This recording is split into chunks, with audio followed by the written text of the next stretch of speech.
Hey everybody, it's Brett here. I just wanted to take a moment to try out a new form of content for you guys in between episodes. I know that I have gone to the 2 week thing, and sometimes social media requires you to do a little bit more. So I thought it would actually be a really fun idea to kind of have like a little bit of a book club type situation where whenever I finish a book, if I really enjoy it and resonate with it, I share it with you and give you just kind of a brief walkthrough on what's actually available in any of the texts that I read. Um, as you may know, if you know me, I am an avid reader. I spend pretty much every morning 20, 30 minutes, sometimes 40 minutes immersed in a book. And for me, it is definitely one of my favorite parts of the day. I usually have 3 to 5 books going at once, depending on what subject. I usually have a spiritual text, a bodywork text, something related to like science or neurology or something like that. I have a lot of things going, and I'm really passionate about reading. So, honestly, what this platform allows me to do is, in order to create content for you, it's going to require me to engage with what I'm reading a little bit more. I definitely have a tendency to just kind of devour books and then kind of move on. And, I really want to find a way to dig a little bit deeper and to really make mental notes and remember things a little bit better. So I thought that this would be a really wonderful opportunity for us to connect a little bit further without the guise of the show and trying to investigate people's methods of cultivating aliveness. So this is definitely under the umbrella of 21st century vitalism. I just want to share more of my life with you and more of what inspires me and what I think is important in this conversation of cultivating balance and hearing different perspectives and expanding our view of the world, the systems that we're engaged in, and how we can best show up fully and thoroughly. So that's what we're going to be doing today. This video is probably only going to be 10, 20 minutes. I say that, and then it'll be like 3 hours or something. But yeah, this is just kind of like a pilot. I wanted to start off with something that I just finished up with reading that is actually a part of something that I'm very passionate about in life. Something that takes up a lot of my time. It is my main philosophical wisdom stream. So today we're going to be talking about Chogyam Trungpa Rinpoche's new book. It's Cynicism and Magic. This is probably going to be backwards. But this was a really phenomenal book, and I want to kind of set the stage.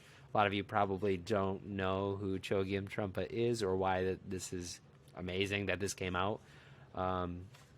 So yeah, just to kind of start off and kind of acquaint you what we're talking about. This is a Buddhist text, a very introductory one. Chogyam Trungpa is who I would consider my root teacher if I were to have one. It was Ram Dass for a little bit, but I stumbled across his work through working with David Nichtern over at Dharma Moon. Highly encourage you to check that out if you're interested in meditation. And got really turned on to this teacher's style and what he was actually offering.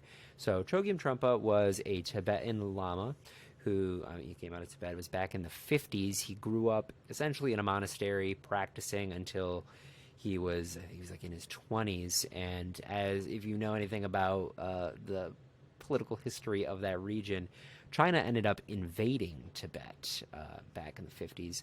So this caused him and his monastery to flee. So he's considered a accredited, acclaimed, highly regarded teacher, which is the title Rinpoche, which means precious one. So from a very young age, he was raised to study the Dharma, to teach the Dharma, to be kind of an ambassador for this lineage, which is the Kagyu lineage of Buddhism, which is the home of crazy wisdom. So he and about 300 other people ended up having to flee Tibet, which was a multi-month journey in which many of his traveling partners passed away due to the harsh climate in the area, and they were trying to escape the communist force that was coming in. When Chogyam Trungpa ended up actually getting out of Tibet, he got to India. I'm kind of unfamiliar with parts of this story, but he ended up in England and studied English, the English language, very extensively, to the point where he can actually speak English better than a lot of native English speakers. So once he was able to get that command of the language, he came over to the United States. And about this time, it was the 1970s. And he's largely regarded as the one to plant the Buddha Dharma, or the teachings of the Buddha, here in the West. So he shows up, and this is the scene, back in the 70s, and he's kind of like opened up shop. Who wants to learn about Tibetan Buddhism? This is a pretty cool thing. And all of the people that showed up happened to be hippies and a lot of countercultural figures. And that's just what he was working with. So with his command of language, he was able to start teaching a group of spiritual seekers here in the West in a way that was very directed to us. He didn't come and just try and translate and try and bring us into that fold. He actually immersed himself in our culture. He disowned his robes. He actually enmeshed with the people, started like smoking cigarettes and like hanging out and drinking, and really got to immerse himself in the energies of the 70s at the time, and ended up becoming one of the most profound teachers the West has ever seen in terms of Buddhism. His articulation is very clear. He uses a lot of metaphor and jokes that are, you wouldn't think, this guy grew up in a monastery for like 20 years and somehow miraculously is able to talk about cultural things and entertainment in a way that it was like he was always here. So it kind of makes him a really special person because he absorbed so much of the Buddhist system and then communicated it to us in a way that we completely understood. Well, if you practice and you follow, then you get a better sense of it than if you were to read the words of somebody who had not immersed themselves. So that was Chogyam Trungpa. He has passed away, as I said in the beginning, and this book comes from a new generation of editors. So this is the second generation, the children of the first generation's editing. So this is a new book, and all of his books, I think he's got like 20, 30 books, all very good from what I can tell. I'm about 5 or 6 deep now. But they come from his lectures. They come from his actual events that he would host where he would teach people all of these things. So what's really cool about his books is they usually have question and answers where you can see him engaging with his students in a way where they're asking very directed questions. And there's something really cool about his work in that all of this stuff happened in the 70s, but it's so relevant and so fresh to today, and it makes it just super accessible and alive. You can feel the charge of that time and place. So for me, as the kind of geeky dude that I am, I just really am digging this, and I definitely feel like the benefit of working with one teacher and allowing them to expand and plant this view into my being has been really dope. So with this specific book, Cynicism and Magic, this comes from a time in 1974 when he opened up the Naropa Institute, which is a university that is still going in Boulder, Colorado. Essentially what ended up happening was he started a college and brought some of the top poets, entertainers. There was film score people that were very accredited in the day. And essentially it was just like, let's start a college. Let's just get all the seekers into one place, all the weirdos and freaks. And that's kind of what it turned out to be. It was kind of like a little bit like a Woodstock thing. It was like there was this charge to it, like something's happening here. So during its original launch of classes, the way that it was structured is they'd have all these other classes of creative writing stuff. But then at night, they would have one of the two main teachers give an open hall discussion. And it was Chogyam Trungpa for 3 nights and then Ram Dass for 3 nights. So as you can imagine, if you're familiar with Ram Dass as well and his popularity, this was like a thing. This was a happening that was going on. So it was also interesting because Ram Dass was Hindu focused and Chogyam Trungpa was very much Buddhist. So there is some creative tension that you're seeing in this dynamic because they kind of come at things from different angles, but there was definitely this like sense of mutual respect. So that's where this book comes from. This is actually a transcription of those times, those lectures that he gave. It was like a 5-week course. So Cynicism and Magic as its own thing, it kind of mentions the time and setting, but what it is, what you're going to be getting into when you dive into this book is a brief but really thorough exploration of what the Buddhist path has to offer. It talks about some of like the core ideas that can help you begin practicing and working this into your day-to-day life in a way that is really accessible. His writing style is so direct, so frank, funny, light.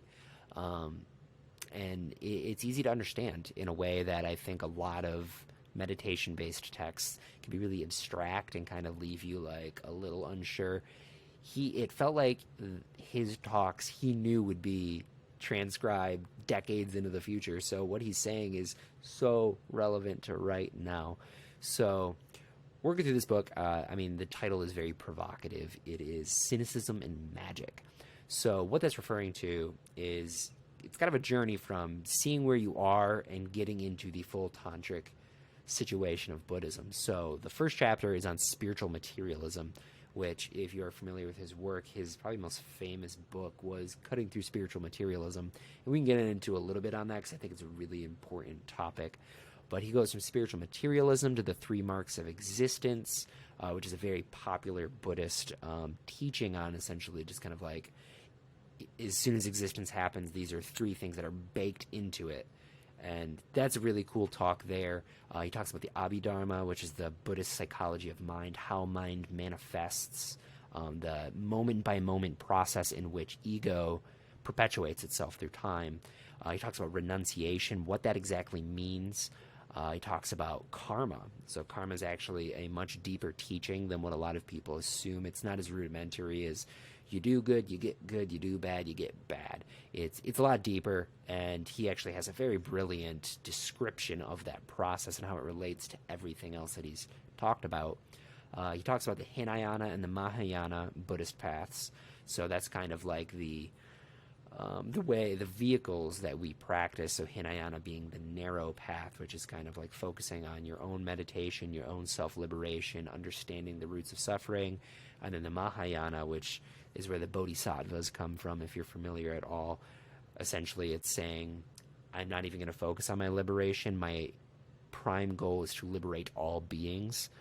So he talks about like the evolution from the Hinayana to the Mahayana. He talks about the 6 perfections, or the 6 paramitas, which are kind of the enlightened activity of the bodhisattvas, the people who vow to end suffering. These are kind of like the traits that you look to cultivate within the Buddhist practice that will alleviate suffering within yourself and others.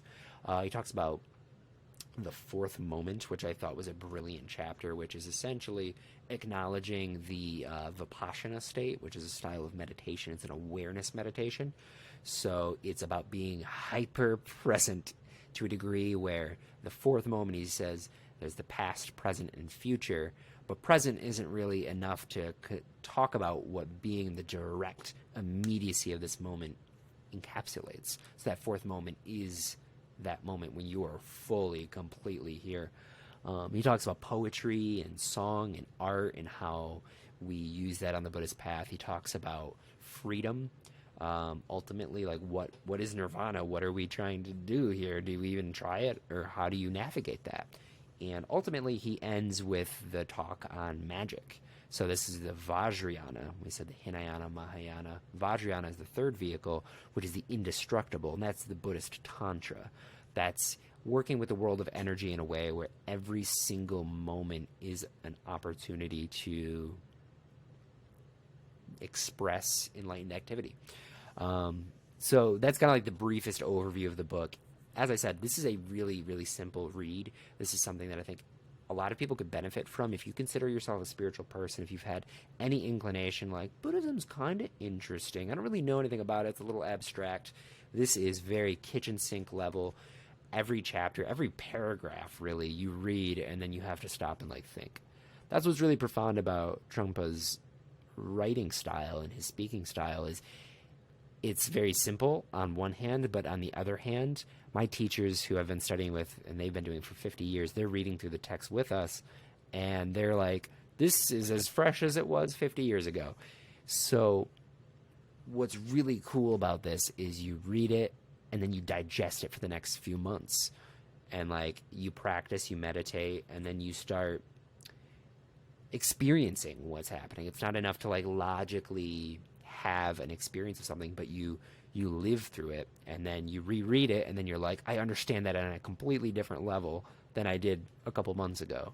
And that to me has been like the most profound part of this. Is I've studied a lot of different spiritual traditions, I've plugged into a lot of platforms and projects, and I've never felt this sense of ever increasing depth without there ever being a floor.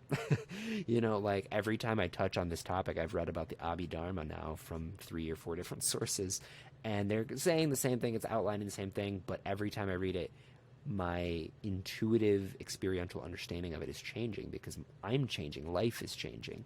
So I really encourage this book. I think the new editors did a really wonderful job. The questions that they chose at the end of each chapter are really brilliant and help you really develop your own relationship with the material. It is a form of contemplation to even be witness to other people having a conversation on the material. So I definitely encourage people, if you are at all spiritually inclined and you want to have a better understanding of what that process is, because a lot of the times we're just like in the open water splashing, like, I'm going to go this way, and then I'm going to go that way, and then I'm going to go this way. This is a brilliant overview of a system that might be really beneficial to you. So I do want to read you a little bit of it. I picked out a passage from the very first chapter, so no spoilers. This is on the chapter of spiritual materialism, and where the cynicism and magic comes from. And I think that this was very potent. And a lot of people, when they hear that, they're like, I don't know if I really want to be cynical. I want to feel really good. And my spiritual practice is supposed to, like, take away my cynicism, right? But really, as you'll hear from this passage, cynicism is very important to the spiritual practice, the spiritual pursuit, if you will, in that it allows us to have some intellect. We don't want to just let everything come in just without question. You want to be able to question the teachings, question the teachers, question the practice. Kick the wheels on it. See if it works for you. See if this vehicle actually has gas in it. And I think that that's a very important thing a lot of people don't consider. And honestly, why I love Buddhism, because like one of the first things is like, hey, don't believe what I'm saying. Try it out. What's your experience like? And from my experience, I've come to realize that I have a lot to learn. Whereas before Buddhism, I knew a lot, so I like that. I like that flip. I like feeling a little bit of unknowingness. It's good. It's healthy for you to be humble. It's healthy for you to not know things. And this book will sit your ass down. All of his work is it just cuts through so much. It's choice. It's juicy. So this is the section. It's called A Cynical Attitude. I'm going to get started. In order to present the teachings of spirituality properly, you have to have a very good understanding of basic sanity. You also have to have a good understanding of materialism in regard to spirituality. We coined the term spiritual materialism as something that might speak to you. Spiritual materialism refers to using the name of spirituality to feed egohood. It is based on trying to become a greater person, a wise person, which is very dangerous and problematic. Not only will it destroy you, but it will destroy the whole wisdom of humanity. In fact, it is Satanism. So we should think very carefully about that concern. We should discuss the possibility of spiritual materialism clearly and openly, and try to understand what it means.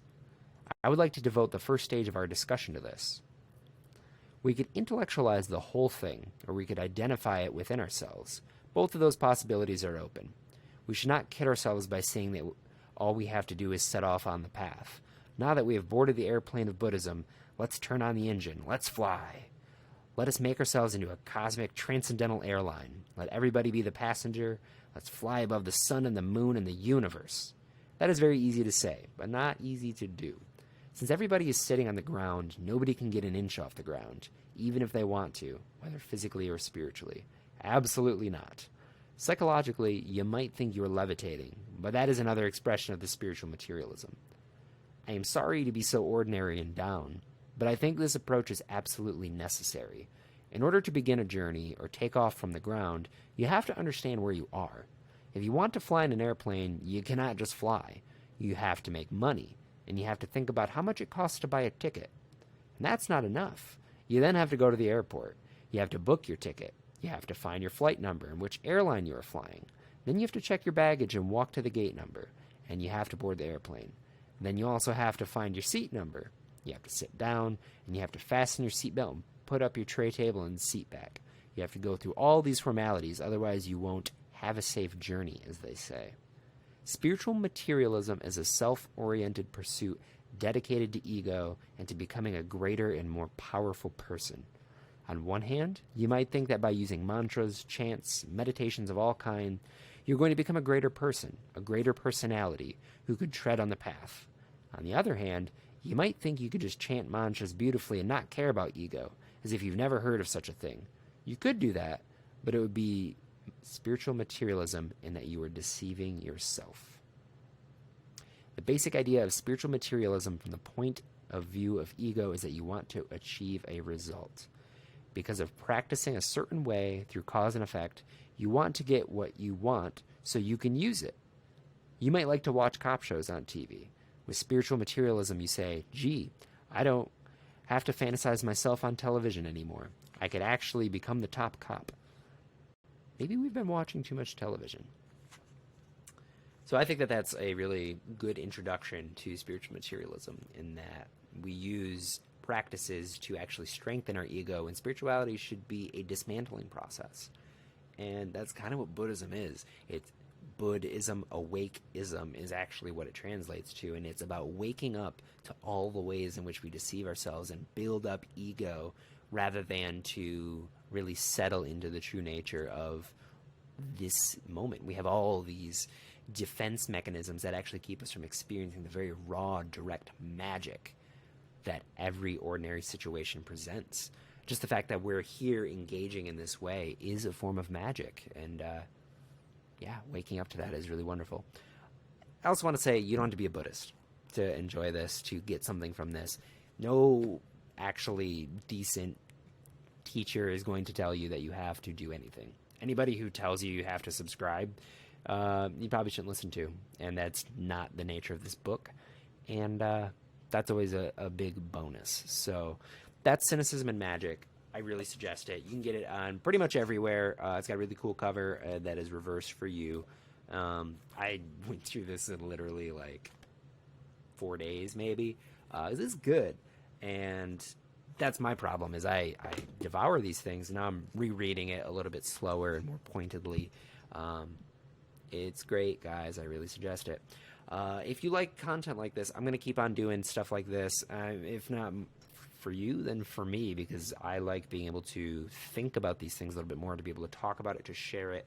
The next book that we're probably going to be doing is Dopamine Nation. It's something I'm reading through right now.